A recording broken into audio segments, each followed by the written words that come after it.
अस्सलाम वालेकुम नाज़रीन, मैं हूँ रामीन सैयद और आप देख रहे हैं प्रोग्राम ज़ेरे बहस। नाज़रीन, ऐवान ज़ेरी मुकम्मल होने के बाद ऐवान बाला मुकम्मल होने का इंतज़ार है, जिसके लिए सेनेट में इलेक्शंस हुए थे। मजमूई तौर पर पीपल्स पार्टी ने 11, मुस्लिम लीग नून ने 6 नशस्तें जीती थीं, MQM पाकिस्तान ने 1 नशस्त जीती थी, जबकि फैसल वाबडा आज़ाद हैसियत से सेनेटर मुंतखब हुए थे। अब चूँकि मेजॉरिटी सीट्स पीपल्स पार्टी के पास हैं, तो उन्होंने यूसुफ रज़ा गिलानी को सेनेट के चेयरमैन के ओहदे के लिए पिच कर दिया है, नामजद कर दिया है। मगर ये इतना आसान ना होगा, क्योंकि चेयरमैन और डिप्टी चेयरमैन सेनेट मुंतखब करने के लिए सेनेट में इलेक्टोरल कॉलेज पूरा नहीं है। और इसकी वजह क्या है? इसकी वजह यह है कि KP सेनेट इलेक्शन मुलतवी हो गए थे। मखसूस नशस्तों पर अभी तक हलफ नहीं लिए गए हैं, क्योंकि KP की सूबाई हुकूमत इस बात के लिए तैयार नज़र नहीं आ रही है। और कानून ये कहता है कि चेयरमैन और डिप्टी चेयरमैन का इंतखाब उस वक्त तक नहीं हो सकता जब तक तमाम असम्बलियों में सेनेट इंतखाबात नहीं हो जाते। तो ये रुख इख्तियार करेगा आने वाले दिनों में। इसी पर बात करेंगे। प्रोग्राम के पहले हिस्से में हमें ज्वाइन कर रहे हैं सीनियर तज्ज़ियाकार नजमुस साकिब साहब, राव खालिद साहब और साकिब बशीर हमारे साथ मौजूद हैं।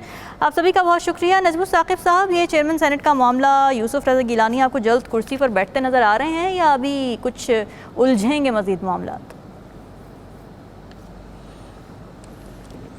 सबसे पहले तो ये जो आपने इलेक्टोरल कॉलेज को पूरा होने की बात की है ना, इसको हम थोड़ा सा एक तरफ रखते हैं और फिर देखते हैं कि अगर सेनेट का वो इजलास होता है जिसमें कि चेयरमैन उन्होंने चुनना है, तो इस वक्त मजबूत कैंडिडेट्स कौन कौन से हैं और उसमें किसके चांसेस हैं बनने के। जी। लेकिन इससे पहले कि मैं अपना तज्जिया आपके सामने पेश करूं, मैं ये कहूं कि ये मुमलकत खुदादाद पाकिस्तान है। जी। इसमें आपको कुछ पता नहीं कि कब माइनॉरिटी जो है वो मेजॉरिटी में बदल जाए और कब मेजॉरिटी माइनॉरिटी में बदल जाए, खास तौर पे जब सेनेट की बात आती है। ठीक है। तो ये 2-3 जो है वो क्वेश्चन रखने के बाद आपकी इजाज़त से देखिए, यूसुफ रज़ा गिलानी साहब की अंडरस्टैंडिंग बहुत पहले से थी। उस वक्त से जब वो MNA थे और उसके बाद सदर का वोट दे के तो वो आगे सेनेटर बन गए।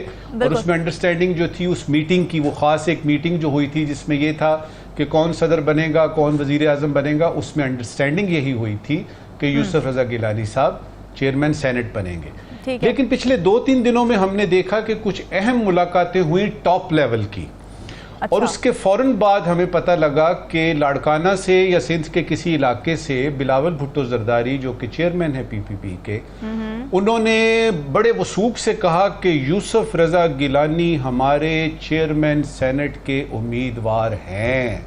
इसका हमें क्या पता लगा? हमें ये पता लगा कि शायद वहाँ पे कोई अनवारुल हक काकड़ साहब जो हैं उनकी बात हो रही है कि भाई उनको हमने बनाना है, उनका हमने करना क्या है। अभी वो निगरान वजीर आज़म थे, अब वो सेनेटर हैं। अब ये है कि उनको छोटी मोटी वजारत तो वो लेंगे नहीं, छोटी मोटी वजारत से तो काम उनका चलेगा नहीं, तो होगा क्या?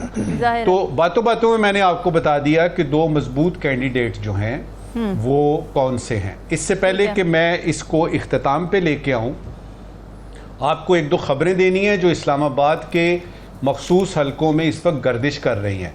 याद रहे कि मैं ये खबर दे रहा हूँ, मेरा इससे कोई लेना देना नहीं है। कल को अगर ये मुमलकत खुदादाद पाकिस्तान है, कुछ भी हो सकता है। पहली खबर ये है कि अभी तक की सूरत हाल के मुताबिक चेयरमैन सेनेट के लिए सबसे मजबूत कैंडिडेट जो हैं वो यूसुफ रज़ा गिलानी हैं। अनुशा रहमान साहिबा का नाम लिया जा रहा है डिप्टी सेनेट के लिए। इसके अलावा ये भी बताया गया हमें कि पंजाब काबीना में तोसी तो शायद ईद के बाद होगी, लेकिन फेडरल कैबिनेट में शायद तोसी जो है वो मुलतवी कर दी गई है। उसके बाद ये कि गवर्नर पंजाब के लिए 2 नाम हैं, हिना रब्बानी खर साहिबा का और मखदूम अहमद महमूद साहब का। इसको कहने के बाद अब आते हैं वापस सेनेट चेयरमैन पे। सेनेट चेयरमैन के बारे में याद रहे कि ये एक बड़ी अहम पोस्ट होती है। सदर पाकिस्तान मुल्क से बाहर जाते हैं या खुदा न खास्ता बहुत ज़्यादा अलील हो जाते हैं, तो ये कायम मकाम सदर बनते हैं। चेयरमैन सेनेट जो है वो ऑर्डर ऑफ प्रेसिडेंट्स में, प्रोटोकॉल में इस जगह पे आते हैं, इसलिए बड़ी अहम पोस्ट है, आईनी पोस्ट है। और उसके लिए कोशिश यही होगी पीपल्स पार्टी की कि जो अंडरस्टैंडिंग शुरू से थी वो हो। अब उसमें मुझे जाती तौर पे जो नजर आ रहा है वो ये है कि पत्थर पे लकीर नहीं है। अच्छा। पत्थर पे लकीर नहीं है कि यूसुफ रज़ा गिलानी साहब ही बनेंगे। अब देखते हैं ये इलेक्टोरल कॉलेज का मसला कितनी उलझन डालता है, देखते हैं कि वोटिंग कैसे होती है और क्या सामने आता है। लेकिन मुझसे अगर आप पूछेंगे तो जो हालात मैंने देखे, यानी 8 फरवरी को जो इलेक्शन हुए और उस वक्त से लेके अब तक जो सूरत हाल है, या उससे पहले की जो निगरान हुकूमत में अचानक हमें पता लगा कि अनवारुल हक काकड़ साहब जो हैं, जलीलाबाद साहब का नाम पूरा हो गया, उन्होंने मीटिंग्स भी कर ली, वो पीएम हाउस से भी हो आए, लेकिन अगले दिन पता लगा कि जी अनवारुल हक काकड़ साहब। तो ये सूरत हाल है। अब अंदाज़ा आप लगाइए, आपके लाखों देखने वाले लगाएं, और मेरी तरफ से ये है कि इन्हीं दो मजबूत कैंडिडेट्स को इस वक्त की आखिरी बात जी, ये भी मुमकिन है कि ये दोनों में से कोई ना हो, क्योंकि मैंने बताया ना मुमलकत खुदादाद पाकिस्तान है, इसमें किसी वक्त भी कुछ भी हो सकता है। कुछ भी हो सकता है। जी राव खालिद साहब, क्या कुछ हो सकता है? क्या कोई सरप्राइज़ मिलने की तवक्को है? और फिर साथ ही ये भी कि ये जो चेयरमैन सेनेट का ओहदा है, आपके नज़दीक इसकी क्या सिग्निफिकेंस है कानून साजी के अंदर, बाकी मामलात देखने में? देखिए, ये एक तरह से प्रोटोकॉल में कह ले कि थर्ड हाईएस्ट आता है, क्योंकि सदर साहब जब नहीं होते तो ये सदर बनते हैं, चेयरमैन सेनेट उनकी गैर हाजिरी में कायम मकाम सदर का ओहदा इन्हीं के पास होता है। तो बाकी सिग्निफिकेंस इसकी यही है कि एक होता ये रवायती तौर पे हमारे यहाँ ये होता है कि जब सदर एक सूबे से हो, प्राइम मिनिस्टर भी किसी और सूबे से हो, और पंजाब से जैसे स्पीकर भी हैं और वज़ीर आज़म भी है, सदर सिंध से हैं, तो ये एक रवायती तौर पे एक आर्गूमेंट होता है कि जी जो केपी या बलूचिस्तान से चेयरमैन सेनेट होना चाहिए। तो इस किस्म के आर्गूमेंट में हमेशा वो जीत भी जाते हैं जो ये आर्गूमेंट देते हैं, और बनवा भी लेते हैं अपना। तो अभी भी इसी किस्म की सिचुएशन लगती है कि वो उस अहमियत के हवाले से कि वफाक की रिप्रेजेंटेशन एक प्रोपोर्शनल तरीके से हो जाए, और चेयरमैन सेनेट जो है ऐसे सूबे से हो जहाँ की रिप्रेजेंटेशन कौमी असम्बली में या बड़े घर में नहीं है। तो इस किस्म की सूरत हाल होती है। तो इससे हमें पता ये चलता है कि जो मसला इस वक्त है, अक्सरियत के हवाले से देखें सेनेट में या रियासती मदद के हवाले से देखें, तो वो हुकूमती इत्तेहाद जो है वो डोमिनेट है हर लिहाज से। तो वो आसानी से जिसको भी नॉमिनेट करेंगे वो बन जाएगा। मसला ये है कि क्या वहाँ एक कैंडिडेट आ रहा है या दो कैंडिडेट आ रहे हैं वहाँ चेयरमैन सेनेट के लिए। यहाँ से मामला जो है ना वो जो शुरू होती है, रस्साकशी या गड़बड़ यहाँ से शुरू होती है। यूसुफ गिलानी साहब तो हैं, बिलावल साहब ने कह दिया, अनाउंस कर दिया, और यकीनन उन्होंने किया है तो वो सपोर्ट भी करेंगे। बिलावल साहब वैसे भी बड़े दावे कर चुके हैं, आखिर पे आसिफ जरदारी साहब की उनको बात माननी पड़ती है, तो वो फिर कुछ दिन नाराज रहते हैं, 4P और 3P वाली टसल चलती रहती है, हो जाते हैं। जी जी जी, वो बिल्कुल। तो वो अब लेकिन काकड़ साहब भी बड़े स्ट्रॉन्ग उम्मीदवार हैं, और काकड़ साहब को अगर चेयरमैन सेनेट की ना वो पेपर जमा कराते हैं तो मेरा ख्याल है उनको रोकना बहुत मुश्किल होगा। एक जो मैंने आपको आर्गूमेंट दिया बलूचिस्तान की नुमाइंदगी के हवाले से भी, अदरवाइज भी एक जो पॉसिबल एडजस्टमेंट हो सकती है वो ये हो सकती है कि उनको डिप्टी चेयरमैन बना दिया जाए सेनेट का, और वो नुमाइंदगी भी हो जाए बलूचिस्तान की, काकड़ साहब को भी ओहदा मिल जाए, और उनको काकड़ साहब को डिप्टी चेयरमैन बना दे। चेयरमैन यूसुफ गिलानी, ऑब्वियसली यूसुफ गिलानी अगर चेयरमैन सेनेट बनते हैं ठीक है तो फिर डिप्टी चेयरमैन सेनेट काकड़ साहब को बना दें, ताकि उनको खिदमात का सिला भी मिल जाए और बलूचिस्तान की रिप्रेजेंटेशन भी उस तरह से हो जाए। लेकिन अभी बहुत कबल अज़ वक्त है, क्योंकि अभी कोई उस तरह से कैंपेन भी शुरू नहीं हुई, बातें हो रही हैं, अभी शायद शेड्यूल भी नहीं आया सेनेट के चेयरमैन की इलेक्शन का, और पीटीआई ने अभी तक कोई नॉमिनेशन नहीं किया अपने किसी कैंडिडेट की। लेकिन एक खुशाइंद बात हुई है कि उन्होंने अपना अपोजिशन लीडर नॉमिनेट कर दिया है, पार्लियामानी लीडर नॉमिनेट कर दिया है, और जो उनके अपोजिशन लीडर है अली ज़फ़र साहब, बैरिस्टर अली ज़फ़र, उन्होंने कल बात बड़े वजाहत से कहा है कि हम किसी भी प्रोसेस का बाइकआउट नहीं करेंगे, किसी कंपटीशन को अब हम वॉक ओवर नहीं देंगे हुकूमत को या किसी दूसरी पार्टी को, हम प्रोसेस में पूरी तरह से शामिल रहेंगे। ये बहुत खुशाइंद बात है कि कम अज़ कम एक जमात जो अक्सरियती जमात है और जिससे खदशा था कि वो शायद कोई एहतजाज तो कर रही है लेकिन इस किस्म का काम ना शुरू कर दे, जैसे पहले असम्बलियाँ छोड़ के चले गए थे तो उस किस्म का काम। लेकिन अब बड़े वसूख से उन्होंने कहा है कि जी हम बिल्कुल पूरे प्रोसेस का हिस्सा रहेंगे और चेयरमैन सेनेट के इलेक्शन में भी कम्पीट करेंगे। अभी इनका कैंडिडेट देखना कि चेयरमैन सेनेट के लिए वो तमाम हुज्जत ही होगा, वो कह ले कि कंपटीशन के लिए एक नॉमिनेट करना बंदा वो एक रस्मी कार्रवाई उसको कह सकते हैं, तो लेकिन करेंगे वो ज़रूर। और ये खुशाइंद यही है कि हम इस प्रोसेस में हैं और फाइनल जैसे आपने कहा अभी आखिरी मरहला है पार्लियामेंट की तकमील का। बिल्कुल बिल्कुल, पार्लियामानी प्रोसेस में इन रहना जमहूरियत को मुस्तहकम करता है। साकिब ये बताएं कि तारीख नहीं आ रही है ना अभी तक चेयरमैन सेनेट के इंतखाब की, और उसमें जो मसला फंसा हुआ है, जो गले की हड्डी है, वो है केपी के सेनेट इलेक्शन, केपी की मखसूस नशिस्तें। तो उस फ्रंट पर अब क्या चल रहा है इस वक्त?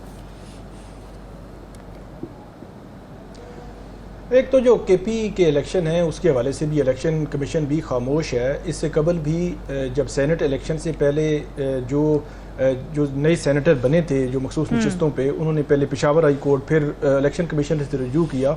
इलेक्शन कमीशन ने आखिरी लम्हे तक इस चीज़ का इंतज़ार किया कि शायद जो मखसूस नशिस्तों पर जो सेनेटर बने हैं उनसे हलफ जो है वो स्पीकर ले लें, लेकिन जब उन्होंने हलफ नहीं लिया एन जो इलेक्शन वाले दिन, तो फिर उनको इलेक्शन मुलतवी करना पड़े।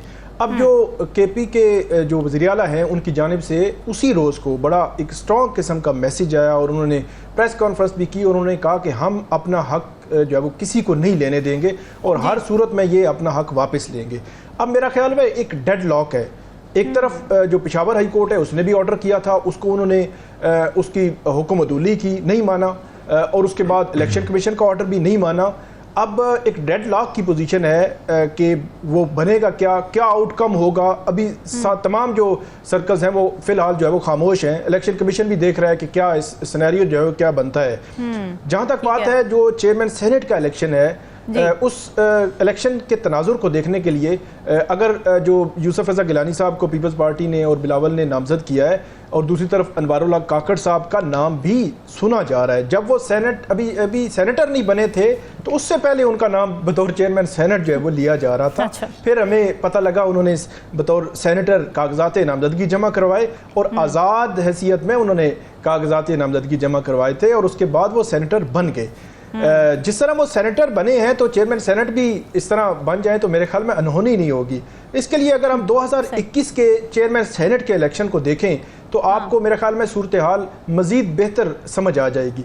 2021 मार्च का 10-11 मार्च का हुआ था इलेक्शन, उसमें सादिक संजरानी साहब चेयरमैन सेनेट के उम्मीदवार थे और दूसरी तरफ यूसुफ रज़ा गिलानी साहब थे और वो PDM के हमायत याफ्ता जो है वो थे जो चेयरमैन सेनेट के इलेक्शन जो चेयरमैन सेनेट के उम्मीदवार।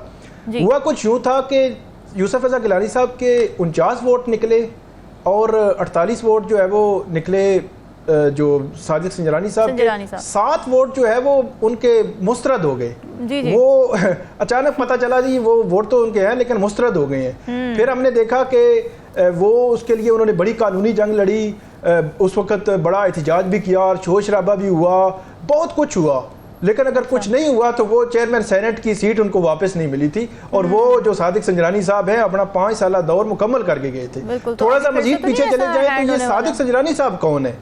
ये जी बिल्कुल, ये थोड़ा सा मजीद अगर पीछे चले जाए तो सादिक संजरानी कौन है? तो सादिक संजरानी साहब का नाम अचानक सामने आया, वो सेनेटर बने, फिर वो चेयरमैन सेनेट बन गए। उस वक्त जब पहली दफ़ा बने थे तो उस वक्त जो पीपल्स पार्टी थी वो भी कहीं ना कहीं, क्योंकि जो उस वक्त मुस्लिम लीग नून की हुकूमत थी बलूचिस्तान में, वो पहले टूटी, फिर वहाँ से जो पीपल्स पार्टी जो है उसने सपोर्ट किया और जो सादिक संजरानी साहब पहली दफ़ा चेयरमैन सेनेट बन गए, फिर वो दूसरी दफ़ा चेयरमैन सेनेट बन गए, दूसरी दफ़ा जिस तरह बने आपको पता है, और वो जो है वो वहीं से थे और उनका ताल्लुक भी वहीं तक रहा है जहाँ पे अनवारुल्लाह काकड़ साहब जो है वो उनका रब्त है या ताल्लुक है, और जिस तरह वो सेनेटर बतौर सेनेटर आ रहे हैं हमारे। जी बिल्कुल, मैं तो समझता हूँ बिल्कुल ये हो सकता है, मुमकिनात में कुछ भी हो सकता है। लेकिन अब अगर एक तरफ जब बिलावल साहब ने ओपनली ये नामजदगी दे दी है अपनी, ये नई नवेली हुकूमत के लिए ये जो डेडलॉक है मेरा ख्याल में नुकसानदेह होगा अगर ऐसा कोई डेडलॉक आ गया, क्योंकि जो पीटीआई है या पीटीआई के साथ जो लोग हैं वो तो इस पोजीशन में नहीं है कि वो चेयरमैन सेनेट बना सके। चेयरमैन सेनेट बनना है जो हुक्मरान इत्तेहाद का है उन्हीं का। अब या तो यूसुफ रज़ा गिलानी बनेंगे या फिर अनवारुल्लाह काकड़ बन सकते हैं, क्योंकि नून लीग तो बिल्कुल इस मामले में फिलहाल जो है वो खामोश है। तो अगर कोई डेडलॉक की पोजीशन आ गई तो फिर हुकूमत को मेरे ख्याल में डंट भी पड़ सकता है। बहुत बड़ा ना हुआ लेकिन अंदरूने खाना एक माजराई वाली कैफियत जो है वो शुरू हो जाएगी। अगर बिलावल साहब अपनी नामजदगी जो है वो वापस ले आते हैं, अनवारुल्लाह काकड़ चेयरमैन सेनेट बन जाते हैं, तो वाडा साहब के हवाले से जो इस तरह वो सेनेटर बने हैं तो पीपल्स पार्टी सिंध के अंदर से मौला बख्श चांडियो और इस किस्म की आवाज़ें आई हैं। उन्होंने मतलब आवाज़ें थी कि जो उसको वाडा साहब को जो है वो सेनेटर बना दिया गया, तो ये एक रिफ्ट भी पेशखाना भी हो सकती है अगर ऐसी सिचुएशन से पहले भी और सेनेट इलेक्शंस के बाद भी। सवाल आपके लिए छोटे में फीडबैक जरूर दीजिएगा। हमें दीजिए इजाज़त। अल्लाह हाफ़िज़।